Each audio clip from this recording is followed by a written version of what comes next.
অনেকদিন আগে কল্যাণপুরে বাস করত হারু আর ভোলা নামের দুই ভাই। দুই ভাই ছিল গ্রামের ছিচকে চোর। গ্রামের সব জায়গা থেকে এটা সেটা চুরি করেই তাদের দিন চলতো। ভাই, সেই কখন থেকে তো বসে আছি। এভাবে কি সারাদিন ধরে বসে থাকবো? যদি থাকতে হয় তাই থাক। এত পায়তারা করছিস কেন? আরে বাবা, এভাবে বসে থাকলে তো না খেয়ে মরতে হবে।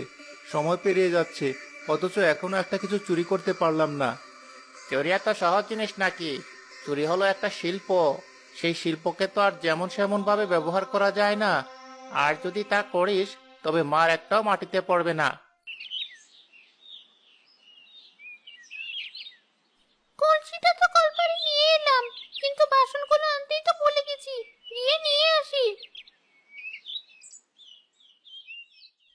ওই দেখ, হাবুর বাড়ির কলপারে একটা কাঁসার কলস।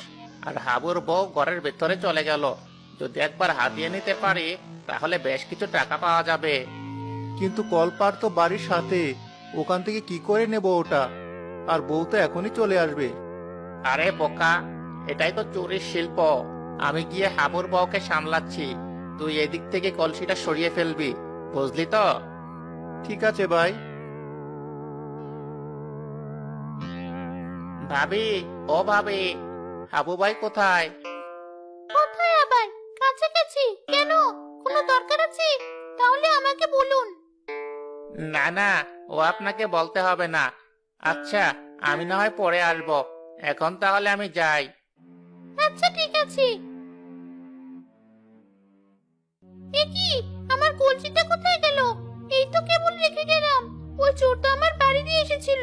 ও কি তাহলে নিয়ে গেল? না না, সে তো আমার সামনেই ছিল। তাহলে কোথায় গেল আমার শখের কলসিটা? কিরে, ঠিক মতো এনেছিস তো? কেউ দেখেনি তো? না ভাই, কেউ দেখেনি। ভাই, তোমার কি বুদ্ধি! আমি হলে তো পারতামই না। হে হে হে হে। বললাম না, চুরিও একটা শিল্প। রপ্ত করা তো সহজ নয়।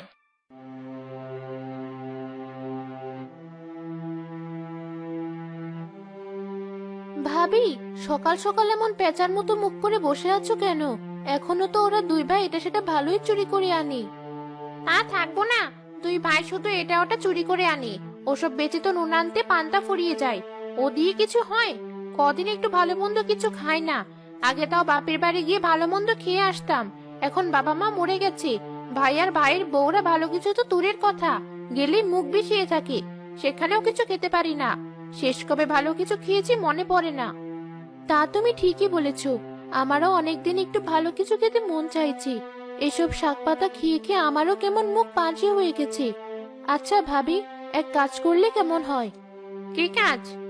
আজ তুমি বড় ভাইকে বলো, আর আমিও তোমার দেবরকে বলবো আমাদের ভালো কিছু খাওয়াতে। তাহলে দেখবি ঠিকই একটা ব্যবস্থা করবে ওরা। এটা তুই ঠিক কথাই বলেছিস। ঠিক আছে, আজ বাড়ি এলে বলবো তাহলে।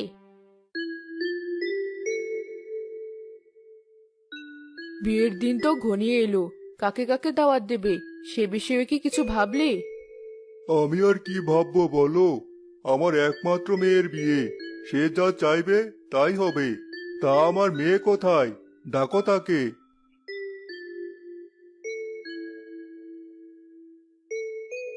কি হয়েছে বাবা? ডাকছো কেন আমায়? এই তো, আমার মেয়ে চলে এসেছে। তুই আমার একমাত্র মেয়ে। তুই যা চাইবি তাই হবে। বল তো দেখি মা, তোর বিয়েতে কাদের কাদের দাওয়াত করব? আর তো বেশি দিন বাকি নেই। আমার ইচ্ছে আমার বিয়েতে পুরো গ্রামের মানুষ থাকবে। অনেক ধুমধাম করে আমার বিয়ে হবে। তুই যা চাইবি তাই হবে মা। ঠিক আছে, তুই যখন চাইছিস তাহলে আমি সারা গ্রামের মানুষকেই দাওয়াত করব। শুনছো? তোমাকে একটা কথা বলবো। কি কথা বলো শুনি। কতদিন ধরে আমার একটু ভালো মন্দ কিছু খেতে ইচ্ছে করছে। তুমি একটু ভালো মন্দ খাওয়ালেও তো পারো। ঠিক আছে, দেখি কি করা যায়।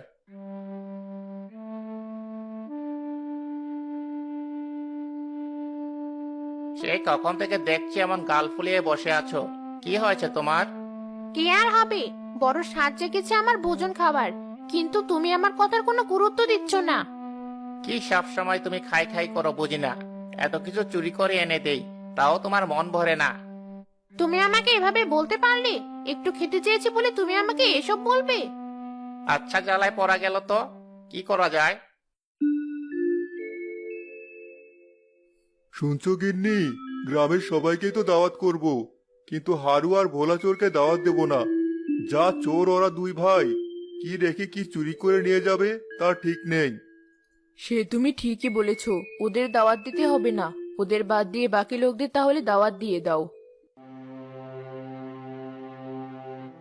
কে রে বলা, আজ এমন চুপচাপ হয়ে কি ভাবছিস? কিছুই তো বলছিস না। কি আর ভাববো, বউ একটু ভালো মন্দ খেতে চাচ্ছে আজ কদিন হলো, কিন্তু কোনো কিছুই তাকে খাওয়াতে পারছি না। কি করা যায় তাই ভাবছি। ও আর তোকে ভাবতে হবে না, তোর ভাবিও তো খেতে চেয়েছে, আর আমারও বুদ্ধি করা হয়ে গেছে। শুনলাম মরণের মেয়ের বিয়েতে গ্রামের সবাইকে দাওয়াত করবে, তখন ওদের জন্য ভোজন নিয়ে যাব। মরলের বাড়ির ভোজন বলে কথা, খেয়ে একবারে খুশি হয়ে যাবে। তা ঠিক বলেছ, তোমার যে এত বুদ্ধি ভাই, আমি তো এটা ভাবতেই পারি না। বিয়ের দিন চলে এলেও মোড়ল তাদের দুই ভাইকে দাওয়াত করে না। এই যে বিয়ে বাড়ির দায়িত্বে যারা আছো, তারা কিন্তু খেয়াল রাখবে হারু আর ওর ভাই ভোলা এই দুই চোর যেন বাড়িতে ঢুকতে না পারে। ঠিক আছে হুজুর, আপনি কোনো চিন্তা করবেন না, আমি খুব শক্তভাবে কেটে পাহারা দেব। ভাই, আজই তো মোরলের মেয়ের বিয়ে, কিন্তু কই, আমাদের তো দাওয়াত দিল না তারা। তুমি তো বলে